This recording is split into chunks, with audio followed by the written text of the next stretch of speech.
토론에서는 금융사 경영 투명성 제고 및 소비자 보호 강화 방안, 반복적 금융사고 예방 방안, 금융산업 신뢰 회복 및 안정성 확보 방안 등 한국 금융이 개선해 나가야 할 방향에 대해 중점 논의가 이루어집니다.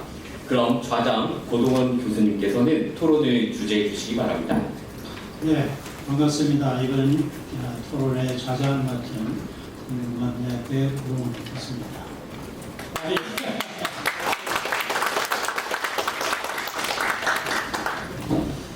자, 이렇게 큰 자리에 좌장을 맡게 돼서 영광스럽게 생각하고요.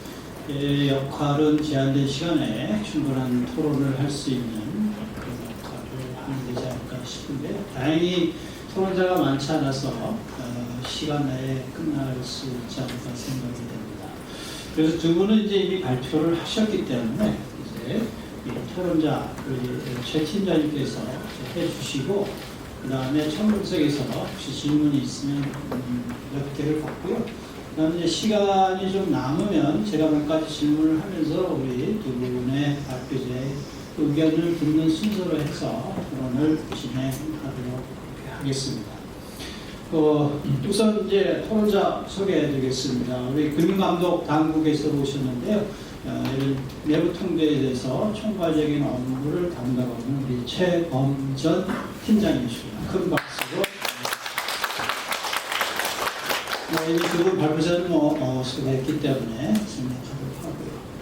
자, 이제 두 분이 이제 좀 발표를 해주셨는데, 그러면 우리가 채무구조, 이 내부 통계에서 최근에 제일 화두가 되는 것은 채무구조 도입인데, 채무구조도 도입이 앞으로 금융기관들의 내부 통제에 어떤 변화가 있을까가 핵심적인 얘기일 것 같고요. 또 하나는 그러면 그 전하고 비교했을 때 내부 통제 제도가 더 나아질 것인가? 이게 이제 두 번째 물음이 될 거고, 세 번째는 그러면 그 전과 비교했을 때 금융사고가 발생을 하면 종전보다도 운행자, 대표이사 이분들이 제재 책임을 더 무겁게 질 수 있는 건가? 이제 이런 얘기들이 앞으로 고민해야 될 그런 점들이 아닌가 싶습니다. 그래서 먼저 그런 점들을 포함해서 우리 감독당국이 오셨기 때문에 감독당국의 입장이 있을 겁니다. 왜 이 제도를 채무보조도 제도라는 것을 그렇게 시행하게 됐느냐, 그리고 이제 앞으로 어떻게 운용할 것인가, 이런 것들이 이제 감독당국에서 이제 고민해야 될 그런 문제라고 생각이 되기 때문에 우리 최 팀장님에게 한 10분 정도 시간을 드리도록 하겠습니다. 그래서 그런 점에 대해서 쭉 설명을 이제 해주신 후에 토론을 진행하도록 하겠습니다. 네, 부탁하겠습니다. 예, 안녕하세요. 저는 금융감독원의 감독총괄국에서 채무구조도를 담당하고 있는 최범진 팀장입니다. 일단 이런 그 귀한 자리에 저를 초대를 해주셔서 감사의 말씀을 드리고요.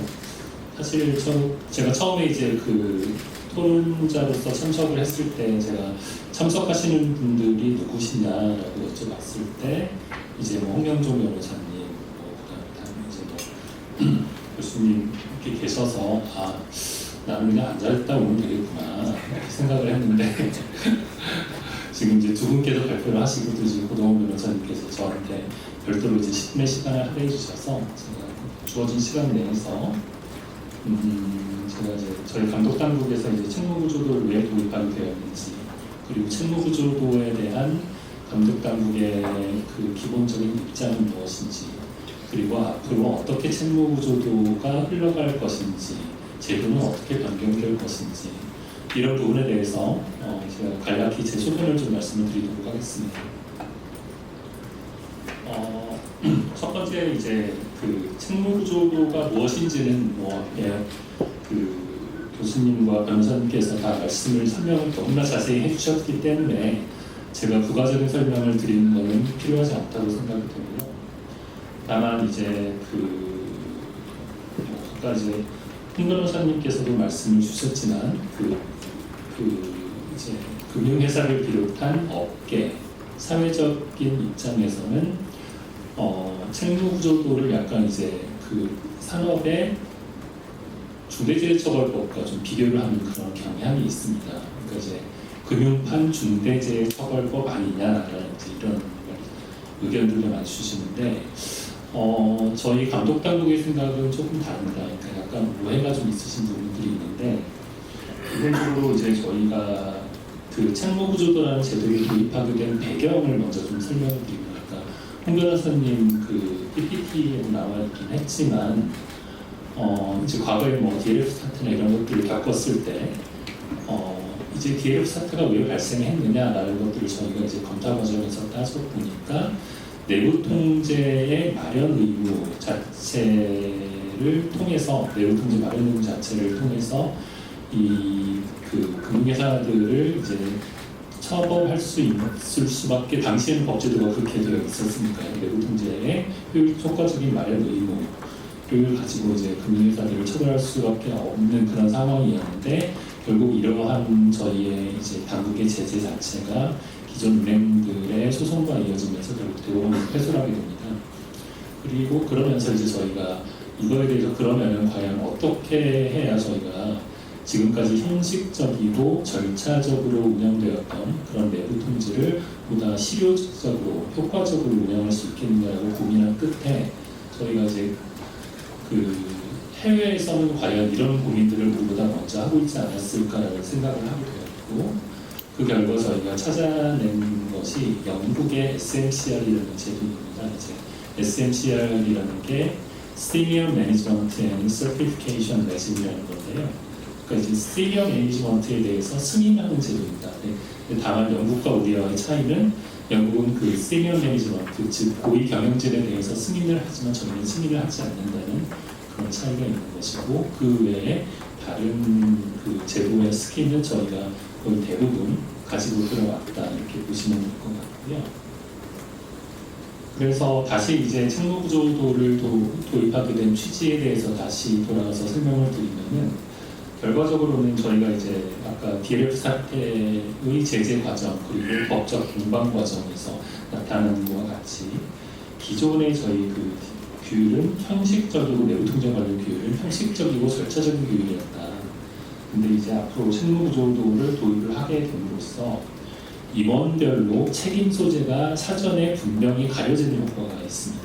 책무구조도를 보신 분들께서는 아시겠지만은 홍길동 임원이면은 이분의 책무는 뭐다라고 명백하게 책무 기술서에 규율이 되어 있거든요. 나열이 되어 있거든요. 그렇기 때문에 임원은 그거를 보면은 내 책무는 무엇인지라고 눈에 보이게 됩니다. 그렇기 때문에 임원 스스로가 결국은 내부 통제는 그 뭐 준법감시부나 준법감시 담당 직원의 어떠한 그 업무라기보다는 내 스스로의 업무다라고 인식을 하게 되는 그런 효과가 있도록 저희가 내부 통제 문화를 좀 대전환하기 위해서 책무조를 도입했다라고 그 생각을 해주시면 될 것 같고 그렇기 때문에 이제 일각에서 그 말씀하시는 것과 같이 책무구조도가 결국은 경영진과 대표이사를 제재하기 위한 요즘에 뭐 귀멸의 칼날이라는 애니메이션도 많이 유행하고 있다고 하는데 그러한 잘 갈아진 칼 아니냐 제재를 하기 위한 목적 아니냐 이렇게 이제 오해를 하고 계신데 제재라는 거는 사후적인 수단입니다. 결국에는 책무구조도라는 건 기본적으로 임원들을 제재를 하기 위한 수단이 아닌 저희가 책무구조도 그러니까 내부 통제라는 문화가 직원들, 임원들 전체적으로는 금융회사에 체화되도록 유도하기 위한 정책이다. 그렇게 이해를 하시면 될 것 같습니다.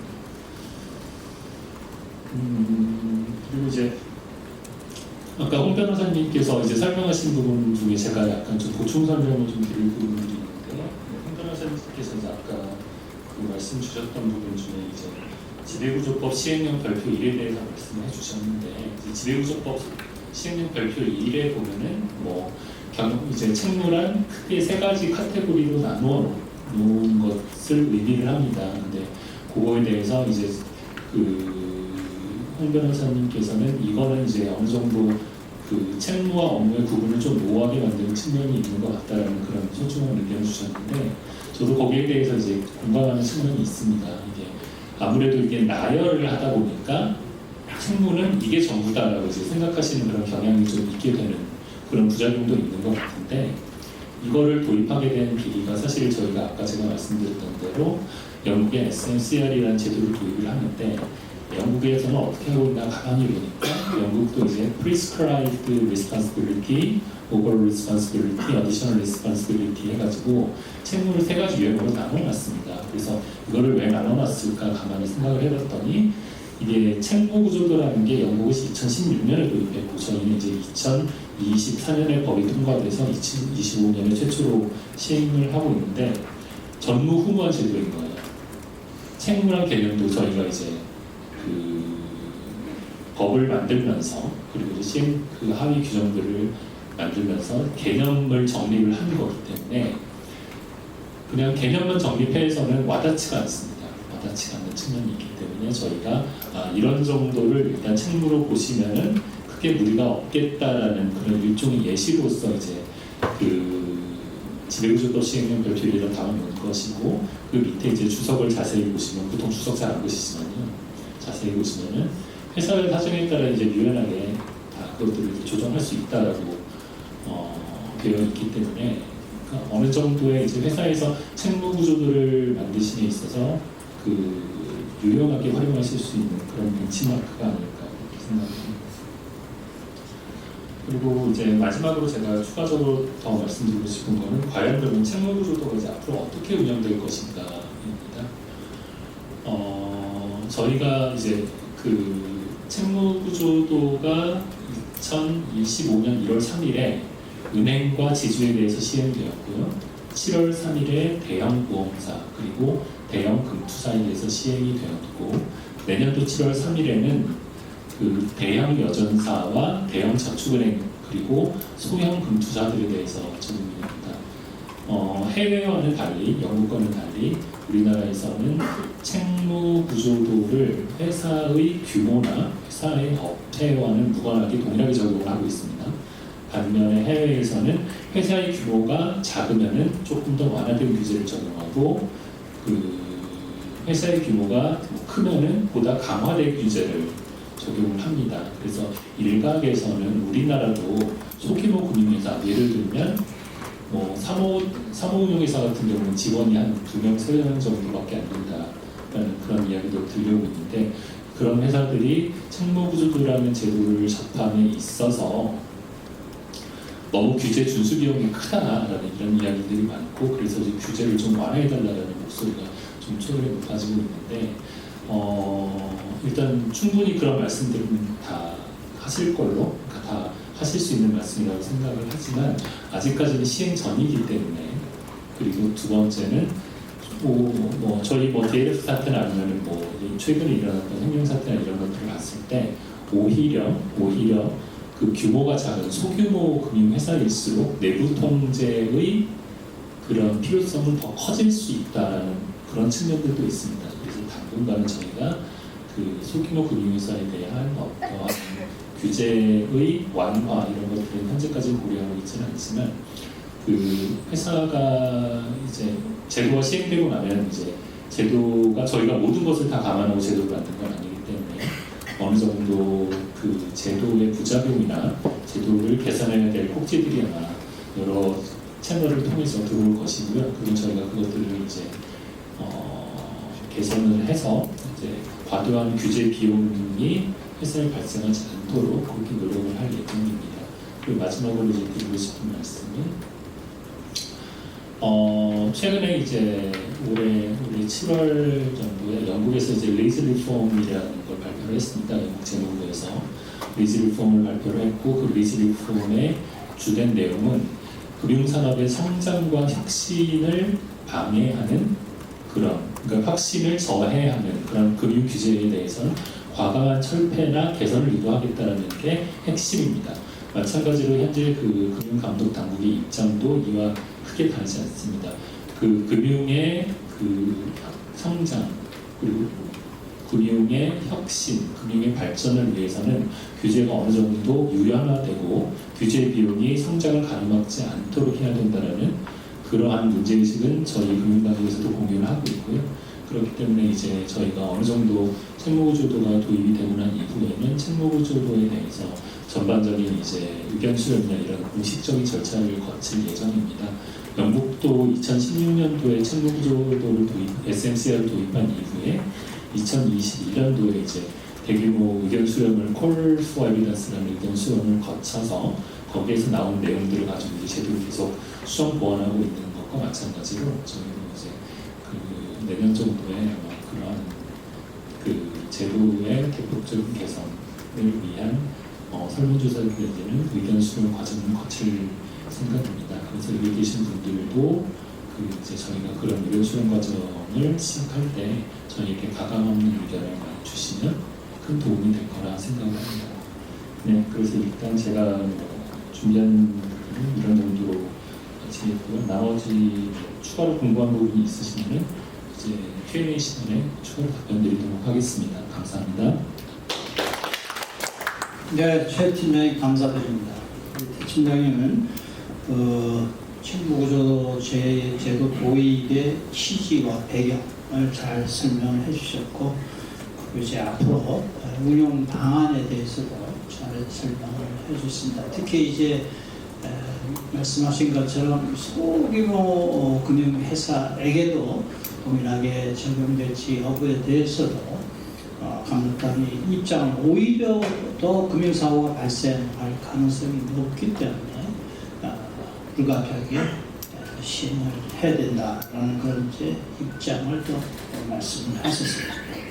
자, 오늘 최 팀장이 이제 좋은 토론 이제 들었고요. 아까 말씀드린 것처럼 청중석에서 질문을 받고 토론을 진행하도록 하겠습니다. 그래서 혹시 질문이 있으신 분은 이제 손을 들으시고 소속 성명을 말씀해 주시면서 질문은 간단하게 해주시면 좋을 것 같습니다. 자, 우리 혹시 청중석에서 질문이 생각을 하고 계시면 제가 그 동안에 우리 두 분 오늘 발표자 좋은 발표를 했었는데 제가 들으면서 의문이 나는 몇 가지 좀 질문 드릴까 합니다. 자, 우선 우리 홍영조 변호사님 좋은 발표 많이 해주셨습니다. 정리를 잘 해주셨는데 이 책무 구조도 도입에 의해서 아까 최 팀장님도 잠깐 언급을 했지만 과거에 비해서 이 책임 소재가 명확해지게 된다. 네, 이런 거 아니겠어요? 그래서 이제 임원들이 어떤 책무를 갖고 있냐 다 기술하게 하고 나중에 문제가 생기면 즉 금융사고가 발생하면 책임을 묻겠다. 네, 이런 취지인데 관련해서 이 금융기관은 대한민국 사회이사들이 많잖아요. 사회이사들. 그렇죠? 이제 지금 금융사고가 발생하면 지금 사회이사도 굉장히 관심이 많을 거예요. 사회에서도 책임을 지게 됩니까? 기억이 어렵듯한데 사회이사는 아마 책무구조도 작성 조치는 아니고 이사회 의장은 아니고 네, 맞습니다. 작성됐습니다. 이사회 의장만 책무구조 나머지 사회는 그래, 그러니까 이제 35조는 적용이 안 된다는 거는 맞을 것 같은데, 그러면 말씀하신 것처럼 처음에 30조도 적용이 대상이 된다고 그랬잖아요. 그거는 해당이 안 되네. 거기에 대해서 제재 조치를 취할 수는 없는 건가? 왜냐하면 제가 왜 질문을 드리냐면 사실은 사회이사의 역할도 굉장히 중요하거든요. 이 사회에서 주요 사항을 결정을 하고 특히 내부 통제와 관련된 사항들도 이제는 이 사회에서 논의하도록 되어 있기 때문에 이걸 잘못된 방향에 의해서 그 금융기관의 내부 통제 제도가 수립되거나 집행이 됐다. 책임을 물을 필요가 있는데 지금은 제가 보기에는 거의 그런 적은 없었던 것 같아요. 뭐 상법에 따른 충실 의무라든지 뭐 이런 거는 책임을 물었던 그런 건 있지만 이 지배구조법을 위반을 해서 금융 관련 법령을 위반해서 제재를 내린 그런 사례는 이제 없었던 걸로 알고 있는데 과연 이 책무구조 제도가 시행이 되고 나서 사회이사도 책임을 질 수 있는지가 굉장히 사회이사들이 관심이 많을 것 같아요. 그래서 일단 책무 기술의 범위는 포함되지 않지만 뭔가 책임을 물어야 될 것 같은데 그런 방법이 없는 건가요? 지배구조법 35조, 우리 이번에 도입된 35조 2 제재 특례, 35조의 2가 굉장히 무겁고 굉장히 중요하고 굉장히 큰 변화를 가져오는 조항이라고 아까 말씀을 드렸고 매우 신중하게 적용될 필요가 있다는 점까지 아까 말씀드렸는데 35조가 이제 제재 조항인데요. 그리고 제재는 뭐 지배구조 35조만 가지고 하는 건 아니고 각 자본시장법이나 은행법이나 각 법에 따라서 제재가 이루어집니다. 일단 지배구조법만 놓고 보면 35조가 금융회사에 대한 제재와 임직원에 대한 제재 부분이 되어 있고 거기에 이제 임원에 대한 제재가 있는데 이제 거기서 말하는 제재 대상인 임원은 개념적으로는 사회사를 포함할 수 있지만 금감원의 검사 및 제재 대상이 되는 임원들은 회사의 상근으로 일하는 거죠.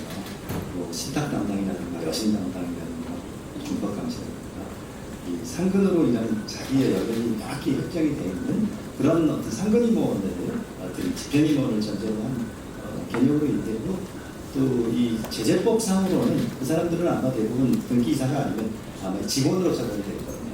근데 거기서 이제 또 책임구조도를 작성해야 되는 임원은 그 중에서도 또 따로 정해져 있고요. 근데 이사 중에서는 이사회 의장이 포함이 된다거나 뭐 그렇게 되는데 지금 이게 그 교수님께서 말씀하신 것처럼 사회이사의 책임도 굉장히 이사회의 중추가 사회이사이기 때문에 사회이사의 책임이 굉장히 어디까지 현실적으로 책임을 다하도록 할 것이냐는 건 굉장히 중요하고 어려운 주제라고 보이는데요. 그래서 이번에 그 책무구조도법의 특징 중에 하나가 이사회나 또 과거에 어떤 내부통제위원회로 이사회 내위원회로 감사위원회에 유사한 내부통제위원회를 만들어가지고 거기서 어떤 책임을 부과하고 거기가 임원을 견제하고 감시하도록 하는 책임을 부여했는데 이제 뭐 사회사가 상근으로 하는 일이 따로 있는 건 아니다 보니까 그 제재법상 어떤 제재의 대상이 되는 거는 조금 어려움이 좀 있는 것 같기는 합니다. 그래서 이제 사회이사가 저도 이제 은행의 임원으로 일하면서 늘 이렇게 지켜봤던 게 상근과 비상근의 차이가 너무 크더라고요. 왜냐하면 정보의 양 자체가 상근으로 일하는 사람과 한 달에 뭐 몇 번 오셔가지고 회의 중심으로 오셔가지고 어떤 제한된 정보만을 가지고 또 잘 아시다시피 이사회에 올라가는 상장되는 안건 자체가 그 과정 자체에 관한 모든 게 다 올라가는 게 아니고 과정의 결론이라든가 어떤 그런 부분 중심으로 올라가다 보니까 그 제한된 정보와 제한된 어떤 이 권한만을 가지고 어떤 책임을 진다라는 거가 밸런스가 사회이사 입장에서는 굉장히 최근에 이사의 충실 의무라든가 이렇게 책임이 굉장히 강화된 측면이 있지 않습니까? 그렇게 되려면 이사한테 굉장히 지금보다 훨씬 더 많은 정보가 주어져야 되고 이사가 수시로 상시적으로 비상근이지만은 임직원들한테 이런저런 정보를 요구할 수 있어야 되고 또 상근으로 절반 또 반상근으로 이렇게 할 수 있어야 되는 여러 가지가 있을 수 있어야 되는데 사회이사님들이 또 다른 어떤 주된 직업이 있는 상태에서 그런 부분이 여러 가지 그런 한계를 어떻게 극복할 것이냐가 굉장히 무거운 전제조건이 아닌가 이런 생각이 들었습니다. 네, 알겠습니다. 혹시 질문이 있으시면 먼저 이제 손을 들어주시고 우리 최 팀장님 감독당국에 계시니까 이 문제 사회의사에 대한 그 제재 내지는 책임에 대해서 어떻게 혹시 논의가 되거나 이렇게 이 재정 과정에서 어떤 입장을 갖고 계시냐면 설명 좀 해주시면 좋을 것 같아요. 일단 홍 변호사님께서 말씀하신 그런 취지가 맞고요. 어찌됐든지 간에 사회이사는 이사회의 멤버로서 중요한 의사결정에 관여하고 있는 건 맞지만 그러한 의사결정에 관여하고 있음에도 불구하고 그의 의사결정에 수반되는 어떠한 그 넓고 깊이 있는 그런 정보에 대한 접근성은 굉장히 좀 제한되는 측면이 있습니다. 그렇기 때문에 이제 그 사회이사에 대한 어떤 그 책무구조도의 그 반영 내지는 그에 따른 제재 이런 것들은 현재까지는 조금 쉽지 않아 보이는 그런 측면들이 있고요. 다만 이제 아까 말씀하셨던 대로 이사회 밑에 이제 내부통제위원회라고 해서 거기에서는 이제 내부통제위원회는 거의 대부분의 그 금융회사들이 사회이사와 로 구성이 되어 있는 그런 이사회 서브 커뮤니티인데요. 거기서 이제 커다란 역할을 하고 있기 때문에 만약에 그 과정에서 어떠한 그 대표이사의 총괄관리 의무나 아니면 이사회에 대한 보고 의무 이런 것들이 위반될 수 있는 어떤 논의나 아니면 그런 의사결정이 이루어졌을 때에는 개인에 대한 어떠한 제재나 이런 것들은 어렵다 할지라도 어떤 이제 일반 그러니까 공동적인 책임이라고나 할까요? 책임이라고 하기보다는 그에 대한 그에 상응하는 어떠한 그 일종의 조치는 이루어질 수 있지 않을까라고 생각하는 게 하는 게 제 개인적인 생각입니다. 그리고 참고로 이제 그 사회이사에 대해서 이제 말씀을 주셔서 제가 한 가지 더 첨언을 드리자면, 지배구조법은 이제 기본적으로 아까 그 사회이사는 비상근이다 보니까 충분한 정보에 접근하지 못하고 그러다 보니까 이제 개인 제재가 어렵다 이렇게 말씀드렸는데, 그렇다면 꼭 비상근인 사람들은 책무구조도에 반영되지 않느냐, 내지는 제재를 가하지 못하느냐, 또 그런 건 아닙니다. 왜 그러냐면은 지금 현재 그 이제 특히나 그 은행은 이제 지배 구조가 분산되어 있고 소유 구조가 분산되어 있고, 반면 뭐 증권이나 보험, 자산운용 같은 경우는 소유 구조가 이제 특정인에게 집중되어 있는 경우가 많고, 그러다 보니까 이제 대형 증권사, 보험사 같은 경우에는 그 소유주의 이제 그 2세들, 3세들이 어떠한 포지션을 가지고 뭐 사장 내지 부사장이라는 포지션을 가지고 비상근으로 회사에서 일을 하고 있음에도 불구하고 책무를 부담하지 않는 경우가 많이 발견되고 있습니다. 근데 그런 분들 같은 경우는 상식적으로 생각해 봤을 때 일부 금융회사에서는 이거는 그냥 뭐 가끔 회사에 나와서 업무를 좀 챙겨보고 이런 게 다다, 의사결정권은 없다라고 하는데, 그거에 대해서는 사실 좀 저는 퀘스천 마크를 가지고 있고요. 그렇기 때문에 저희가 지금 이제 은행과 지주 그리고 증권사, 보험사에 대한 사전 컨설팅이라는 걸 시행 전에 진행을 했는데, 그때 이제 그러한 그 소위 이제 그 소유주 2세들이 회사 경영에 직간접적으로 상당한 영향을 미치는 경우에 한해서 상급 여부에 관계없이 책무 구조도에 반영하도록 저희가 지도를 하고 있습니다. 네. 그러니까 결국은 결론적으로 말씀드리면은 상당한 영향력을 미치느냐, 미치지 않느냐 이런 잣대에 따라서 이제 사회이사 분들에 대해서 이제 개인적인 제재나 이런 부분들이 가능하지 않고 사회이사에 대해서 개인적인 제재가 좀 쉽지 않은 그런 한 가지 요인으로서 이제 상당한 영향력 이런 부분도 좀 고려가 되지 않나 그렇게 생각하고 있습니다. 네. 이게 중요한 말씀하신데, 사회이사도 이제 그렇게 과거처럼 좀 전처럼 책임의 문제에서 쉽게 벗어나기가 어려운 그런 게 있죠.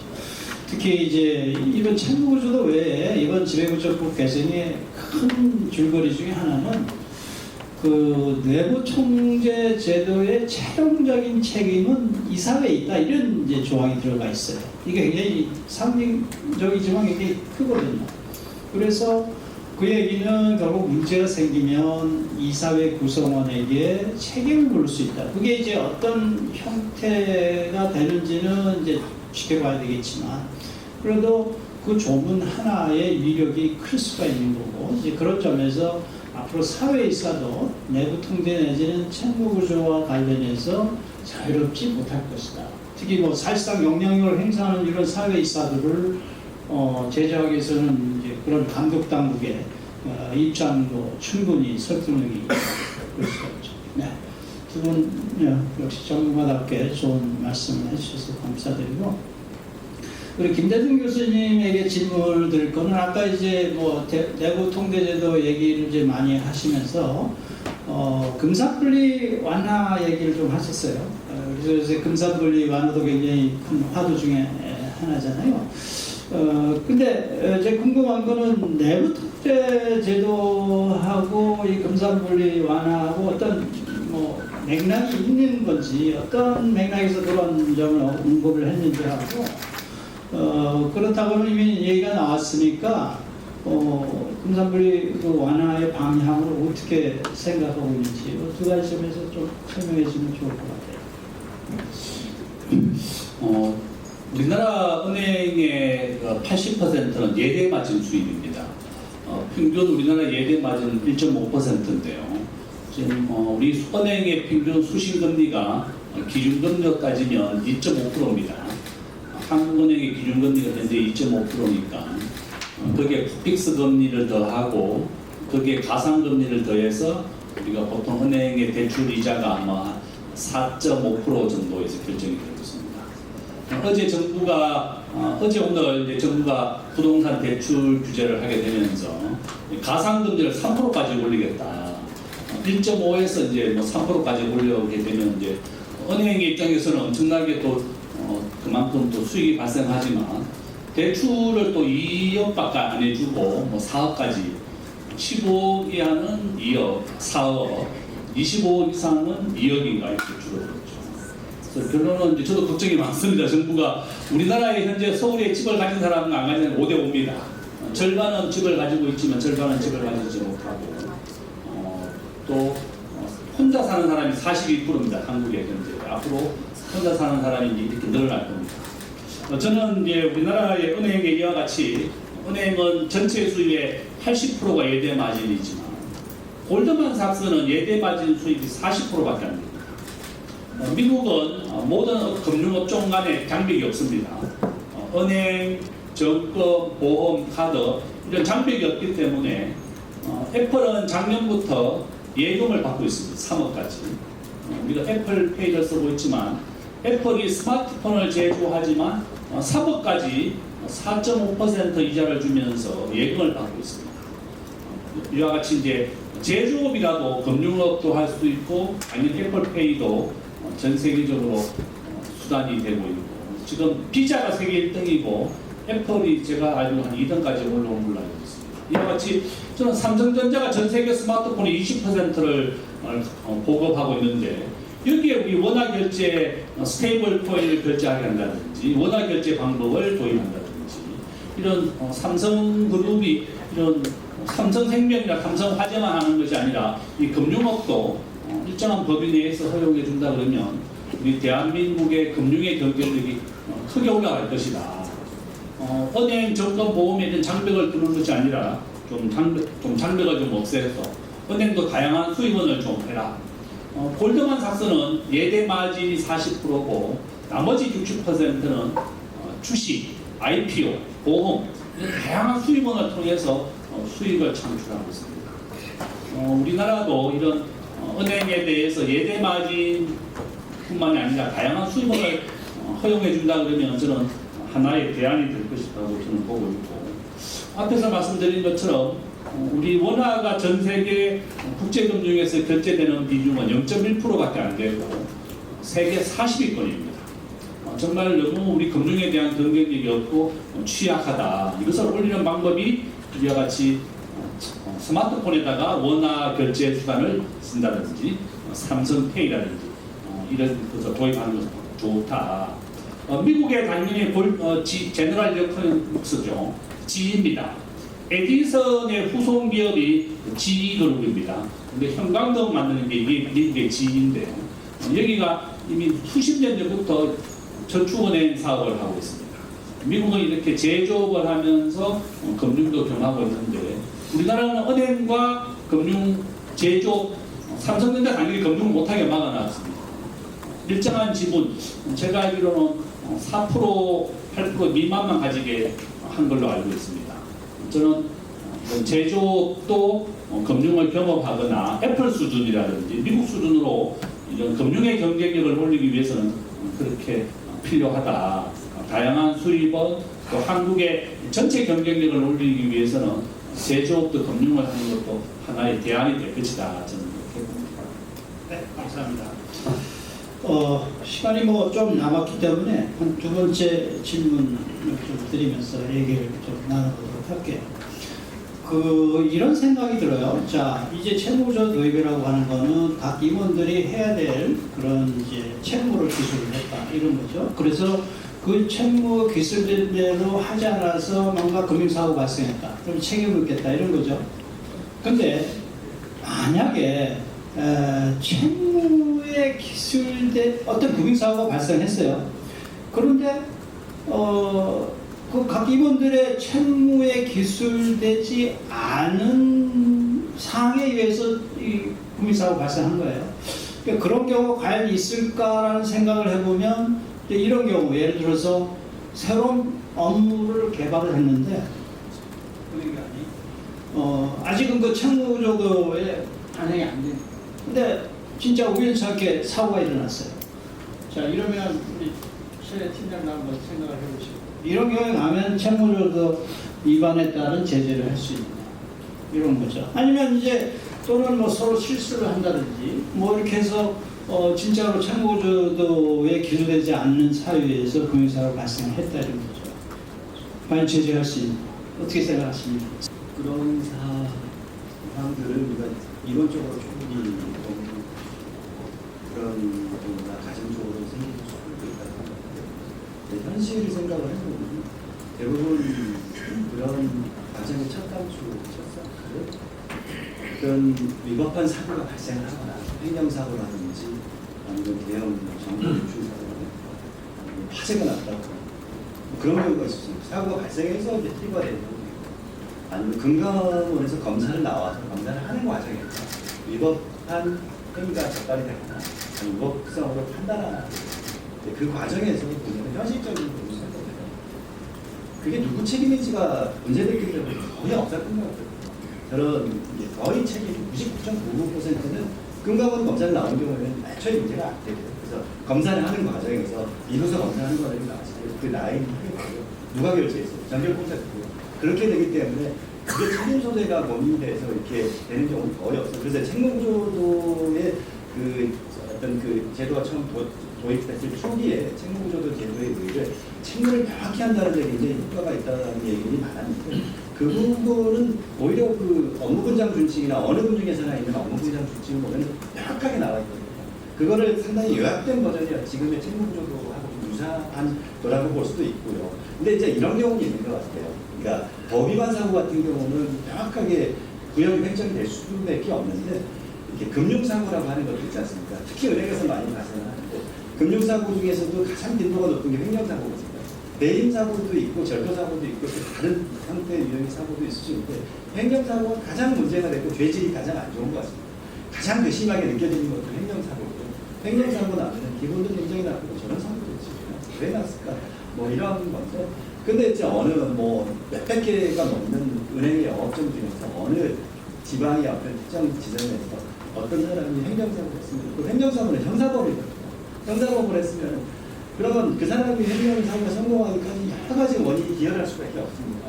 그리고 여러 가지 임원들의 업무가 이렇게 인과관계가 경합을 하면서 이게 할 수는 있거든요. 그러다 보니까 조금 사람들이 우려하고 사고가 났을 때 누가 책임을 져야 되지 이런 게 있을 수 있는데 제가 볼 때는 그런 것도 자연스럽게 나올 수밖에 없습니다.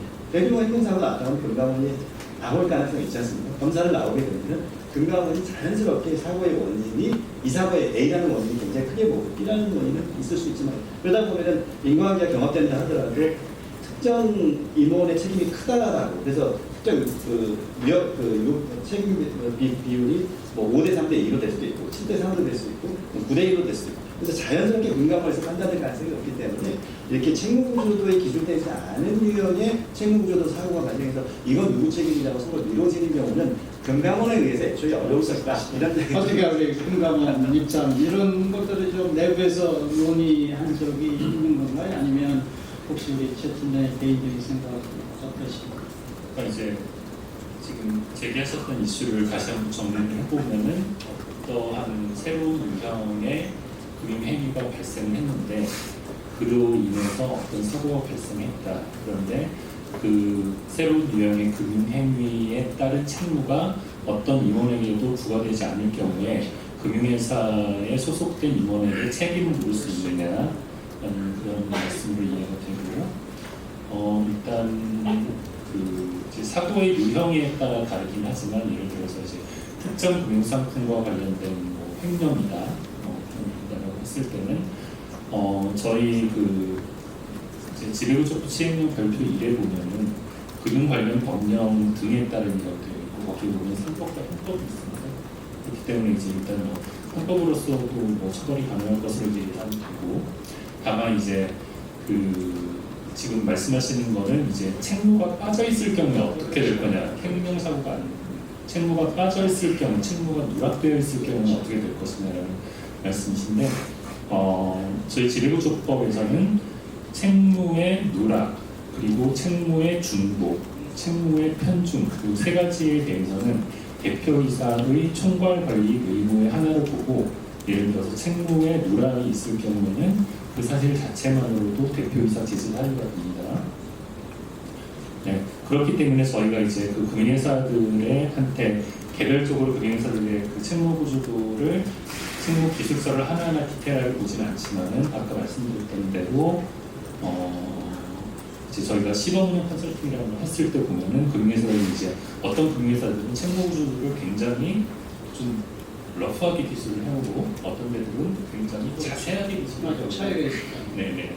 그런데 저희는 이제 그런 회사들한테 있어서 각각 다 장단점이 있습니다. 예를 들어서 책무를 굉장히 러프하게 기술하는 회사 같은 경우는 이거에 대한 책임이 누구한테 있는지가 불분명해질 수 있는 그런 단점이 있는 반면에 책무를 굉장히 그 업무 분장 중심에 따라서 주축과 유사하게 기술하는 회사 같은 경우는 오히려 그 틈새 루폴이 있을 수 있는 그러한 이제 또 단점이 있기 때문에 그 사이에 어딘가에 그 정확한 접점을 찾아야 된다는 건데, 그 부분을 이제 각 회사별로 저희가 이제 회사별 사정을 하나하나 알지는 못하기 때문에 회사별로 이제 뭐 예를 들어서 주법감시부 중심으로 그런 루폴들이 발생하지 않도록 적절한 그 접점을 찾아서 책무 구조도를 이제 작성하도록 권고를 하고 있고, 이거 관련해서 제가 가장 사실 중요한 점은 아까 홍명준 변호사님 발표 자료 중에 보면은 책무통제 관리 시스템 구축의 세 가지 요소가 있는데요. 이 세 가지 요소 중에 이제 중요한 게 책무 정보 시스템이라는 게 있습니다. 그러니까 이 책무 정보 시스템이라는 게 간단하게 설명드리면, 사실 저도 농협은행 가서 책무 정보 시스템 어떻게 돌아가는지 봤거든요. 보고 되게 좀 감탄을 했는데, 결국은 이제 시장에서는 굉장히 많은 법령 해석에 대한 니즈가 있고, 그런 것들에 대해서 감독원이나 이제 금융위가 해석을 해주고 법도 바뀌고 시행령도 바뀌고 여러 가지들이 굉장히 많이 바뀌는 건데, 그걸 하나하나 캐치할 수 없는데, 그것들을 결국은 이제 하나하나 캐치하는 것이 내부 통제의 내재화의 첫걸음이거든요. 그렇기 때문에 요구한 홍 변호사님께서 이제 강조하셨던 책무 정보 시스템, 그걸 통한 핵심 책무의 이해할 수 있지, 이런 것들을 통해서 결론적으로는 그 책무의 누락이나 이런 부분도 이해를 가지고 올 수 있지 않을까, 그렇게 생각하고 있습니다. 알겠습니다. 결국은 이제는 사고가 나면 이렇게 빠져나올 수 있는 금액이 없을 것 같아요. 이렇게 누락도 벌써 책임을 물고 있으니, 하여튼 이제 금융기관들이 이게 결국은 이 책무구조도의 목적은 자, 이렇게 이제 촘촘히 규제를 하니 금융기관 스스로 알아서 말 그대로 내부 통제, 인터널 컨트롤이 이들이 알아서 잘 하라는 것 같아요. 그래서 문제가 생기면 나 책임을 물 테니까 그런 거기 때문에 감독 당국이 나서기 전에 스스로 알아서 하라는 게 취지가 아닌가 생각이 돼서, 그게 결국은 내부 통제 제도의 발전을 깨할 수 있는 거고, 그래서 사고도 이제 줄어들지 않겠네, 그런 취지입니다. 시간이 이제 지나서 우리 정세는 질문이 없는 것 같고요. 이제 마무리를 해야 될 것 같은데요. 그 전에 간단한 질문 드릴게요. 우리 홍 변호사님. 아까 이제 발표 중에 내부 통제 자격증이 외국에서는 굉장히 활성화되어 있다는 말씀을 하셨는데, 좀 구체적으로 어떤 내부 통제 자격증이 이제 되어 있고, 이게 그 시장이 어떻게 형성이 되는지, 그러면 우리나라도 그런 걸 좀 도입할 필요가 있는 건지 한번 조금만 더 첨언을 해서. 그래서 제가 몇 번의 책을 전송했다고 했는데, 내부 통제라는 책 전송할 때 외국은 호소라든가 내부 통제 전문 기관이나 전문가들이 있죠. 그 사람들도 우리하고 똑같은 문제가 있었을 거거든요. 그 문제를 해결하기 위해서 사회적으로 어떤 토론과 어떤 솔루션을 도출해냈는지가 되게 궁금했습니다. 그래서 그거를 하다 보니까 자격증들이 있는 것 같아요. 저도 그 자격증을 좀 공부해봤습니다. 그 책을 쓰기 전에. 그래서 그 자격증 자체보다는 이게 굉장히 속성으로 좀 알고 싶어가지고, 그 중에 하나가 이제 뭐 공인 내부 감사사라든가, 그것이 뭐 공인 회계사 CPA 감사.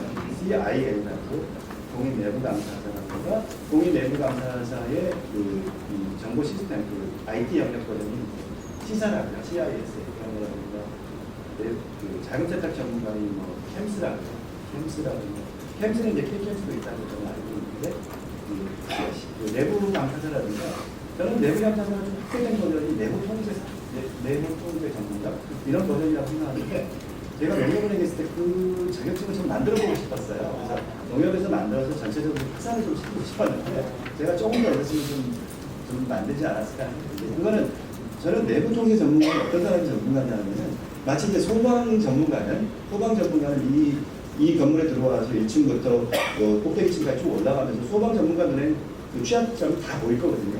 왜 비상구가 닫혀있지? 여기 스프링클러가 왜 작동이 안 되지?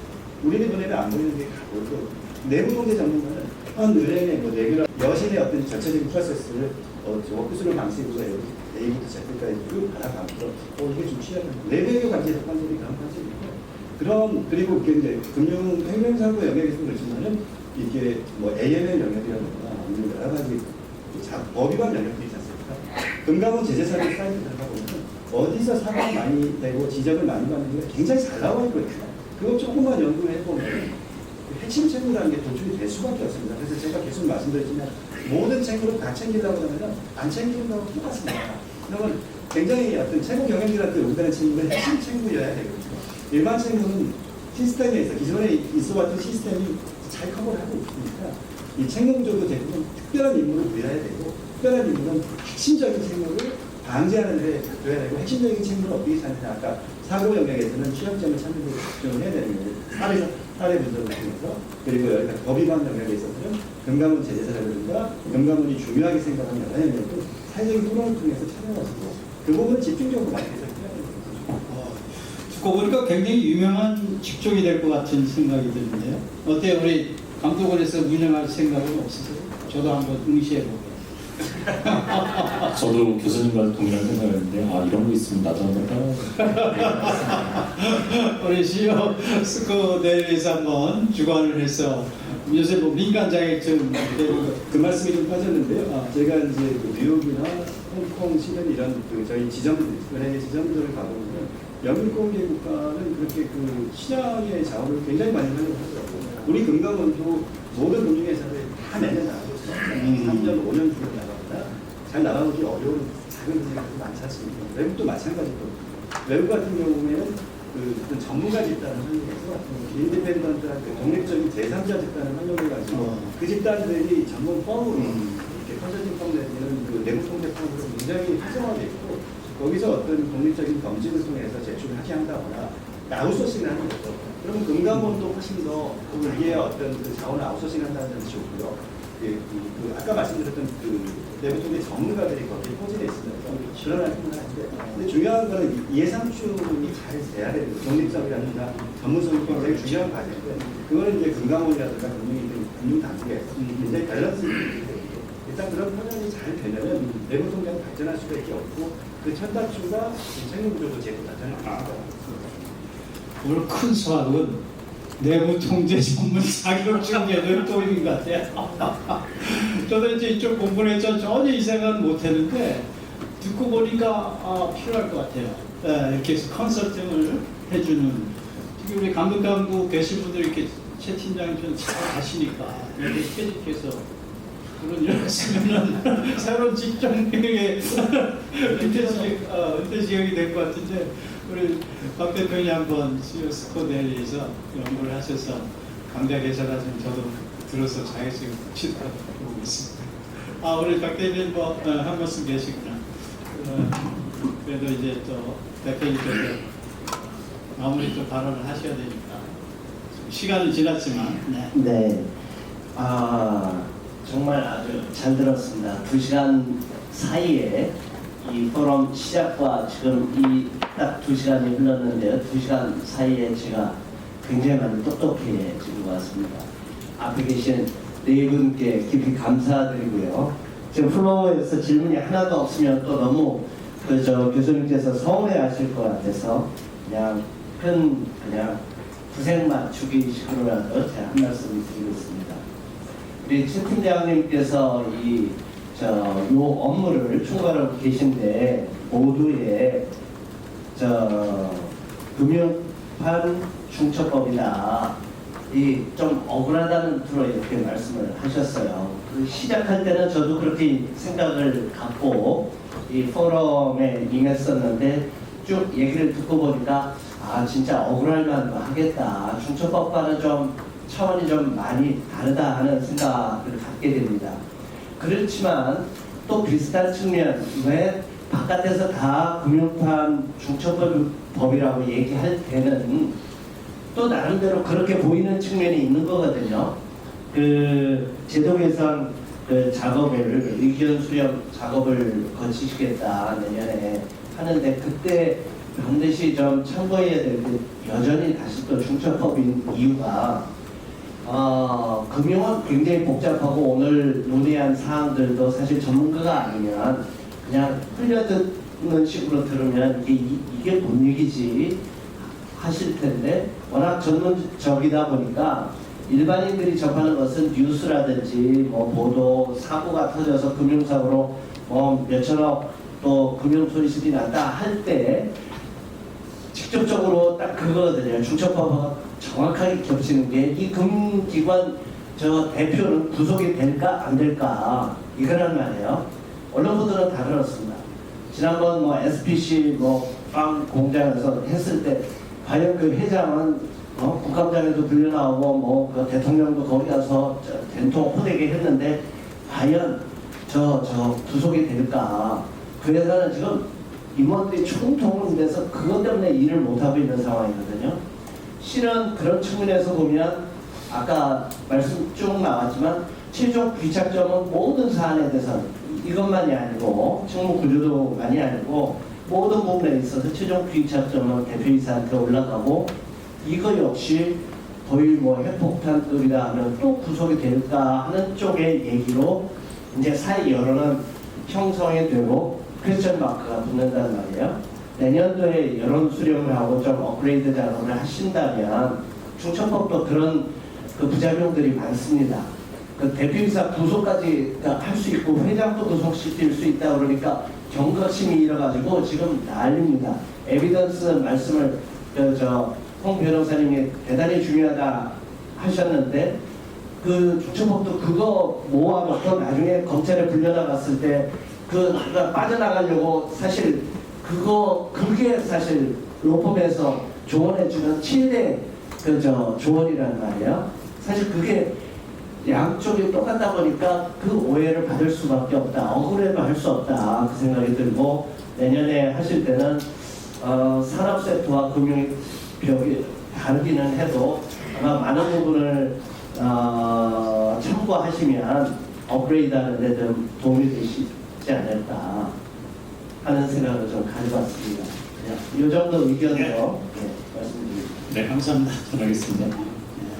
그래서 외국도 보면 이게 제도 시행에서 아까 영국 사례도 얘기했지만 그 특징이 뭐냐면 그 의견 수렴을 이해관계자 다 받으면 그걸 그냥 서랍에 두지 않고 그 제시되는 의견에 대해서 감독 당국이 미리 그 응답을 해줘요. 그리고 그걸 공개를 하고 투명하다. 그러니까 우리도 만약에 내년에 하시게 되면 그런 방식으로 하면 더 좋지 않을까 싶어요. 그래서 어디서 뭐 홍경조 변호사는 세종에서 이런 의견 제시됐다. 여기에 대해서 또 감독 당국이 찬성 반대가 있을 거 아니에요. 좀 거기에 대해서 정확하게 얘기를 해서 그걸 다 모아서 인터넷 사이트에 공개한다든지 책자로 해서 공개하는 그런 좀 자신 있게 투명성 있게 하면 더 좋지 않을까 싶습니다. 네, 지당하신 말씀이고요. 내년에 더 바꿔서. 그래요. 그래서 오늘 취지, 세미나의 취지는 그런 것 같아요. 제대로 알리면서 문제점이 있는 경우 시정 보완하는 그런 취지의 세미나이기 때문에, 그런 의미에서 우리 CEO 데일리 스코데일리가 CEO 스코데일리가 아주 중요한 주제를 잡고 또 시적절하게 한 것 같고, 그런 자리에서 제가 오늘 좌장을 맡게 돼서 굉장히 영광스럽게 생각합니다. 결국은 이제 정리하면 아까 서대도 잠깐 얘기한 것처럼 사전에 금융기관들이 내부 통제제도에 대한 관심을 많이 갖고 대표이사도 많이 갖고 전 직원이 그 외국에는 그런 표현을 써요. 그 인터널 컨트롤 컬처 문화가 있어야 된다.